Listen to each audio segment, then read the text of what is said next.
It might be hard to believe, but it's been more than 40 years since we first got acquainted with the girls of Eastland Girls School on TV's The Facts of Life.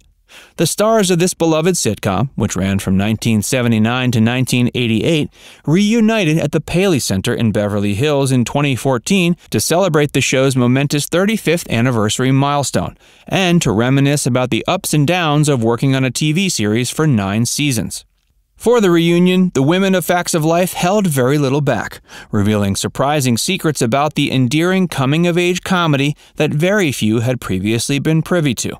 Join Factsverse as we take a look at what the Facts of Life cast revealed during their reunion about secrets from the set. The girls didn't care much for George Clooney. One of George Clooney's breakthrough acting roles was playing the hunky handyman on Facts of Life, but he surprisingly failed to make a splash with the female actresses that contributed their talents to the series. Mindy Cohn confessed that to her and her fellow castmates, George was just another actor. They were all very familiar with who he was before he arrived on set because he had previously worked on a set nearby, so it wasn't a particularly big deal for him to be on the show. Lisa Whelchel, who was lucky enough to even score a steamy on-screen kiss with Clooney, says she doesn't even actually remember the smooch. It's all a bit of a blur. She's admittedly watched that scene several times since on YouTube, hoping to jog her memory. Whelchel got punched by Jan Brady. Eve Plump, known for her role as Jan Brady on The Brady Bunch, appeared on a couple of episodes of The Facts of Life as the sister of Blair Warner. One time, while she was rehearsing her lines for a scene where her character got into a physical altercation with her sister, Plum accidentally popped Whelchel smack dab in the kisser. Whelchel says the jab wasn't really all that painful, but she sure as hell milked it for all it was worth. She decided to have a little fun with the situation and had her makeup artist come in extra early the following day to make it look like she had a black eye. Everyone was freaking out trying to figure out how to remedy the situation, and she kept up the charade until lunchtime, when she finally revealed she was playing it up the whole time. Hey, if you're enjoying this video so far, make sure you give it a like, and subscribe to Factsverse if you haven't already. And stick around to see why The Facts of Life barely managed to be renewed for a second season. Mindy Cohn wanted her character to get some. The Facts of Life took on polarizing issues like teen suicide, eating disorders, and even death. But it took the series 9 seasons before any of the Eastland girls lost their virginity.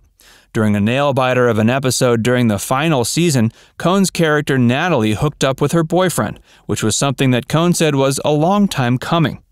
Too long, in her opinion. Her character was the only one on the show involved in a committed relationship at the time, and it seemed pretty obvious she was the best candidate to swim out into those uncharted waters.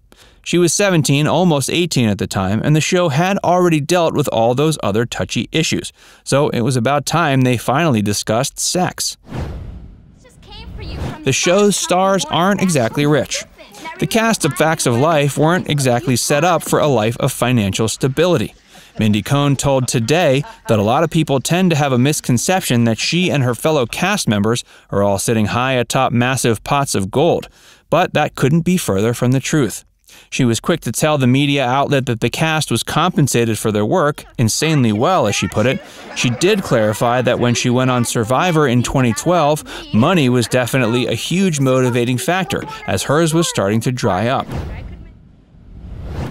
The show wouldn't have worked in today's world. The panel interviewed for the reunion couldn't quite come to an agreement about whether or not The Facts of Life would be a hit in today's ever-changing, fast-paced world. Whelchel seemed to think that the show would only be successful today if they were, quote, all naked. But her co-star Charlotte Rae disagreed with her somewhat cynical view. The elderly actress added her 2 cents by noting the show could be updated for modern audiences, but admitted she wasn't keen on most of the comedies that are on the tube these days. Jerry Jewell tended to agree with Rae and insisted viewers in the modern world needed another show like The Facts of Life. She even jokingly quipped that all the original girls, who are all in their 40s and 50s now, could star in such a remake. She even came up with a tentative title, The Change of Life. Why The Facts of Life almost failed. Because the show became so popular on its own strength, a lot of people forget it was actually a spin-off of Different Strokes. Charlotte Rae was the Drummonds' family housekeeper and ended up being quite the show stealer. She was the first character the audience met in the very first episode. The school where the show takes place, Eastland School in Peekskill, New York, was the very same school that Dana Plato's character, Kimberly from Different Strokes, attended, although she never appeared in a single episode of The Facts of Life. Show creator and TV veteran Norman Lear knew he wanted Ray to lead his new program, but it wouldn't be as easy as that. Ray once called Lear with tears in her eyes because she couldn't manage to free herself from the contract CBS had on her to do the show. All those cries were short-lived, though, as Lear promised her that CBS owed him a few favors, and he would take care of it for her. Staying true to his word, Lear was able to clear things up. So at the end of the day, all was well and Ray's worries were put to rest. The first season was a train wreck. Charlotte Rae ended up scoring quite the enviable deal, one that allowed her to go back to work on Different Strokes if The Facts of Life ended up tanking. It even worked into the plotline of the first episode. Mr. Drummond and Miss Garrett have a little exchange where they both agree how temporary their new arrangement might be. You might have forgotten this little tasty tidbit of trivia, but Molly Ringwald was actually in the first season. But to be fair, if you're like most people, you've probably done your best to forget that season existed. Originally, there were 7 girls and 2 administrators at the school, bringing the total head count of main characters to 11. What a mess. Behind-the-scenes controversies. Blair was nothing like her Facts of Life character in her private life. She not only hated getting all dolled up in makeup, she also hated taking showers. But that wasn't a big deal. She was an actor after all, and it wasn't her job to bring her actual presence to her character. But the thing is, she was hired to play an extremely vain girl that everyone loved to hate. And at a certain point, Blair's weight, unfortunately, became a bit of an issue. The producers and execs hired on a team of nutritionists, tried to encourage her to exercise, and tossed out all the junk food on the set. Eventually, the crew lugged in a scale to her dressing room every morning, in a fruitless attempt to get her to lose a few pounds. Even that approach, as shocking as it sounds by today's body-positive standards, was a bust. For one thing, you can't force someone to diet, especially if they don't want to. In fact, all of the girls' weights and body sizes fluctuated quite a bit throughout the show. Joan Rivers even once made a joke about this that would be hard for the show to live down. She disparagingly referred to the show as the Fats of Life. Now it's time to hear from you.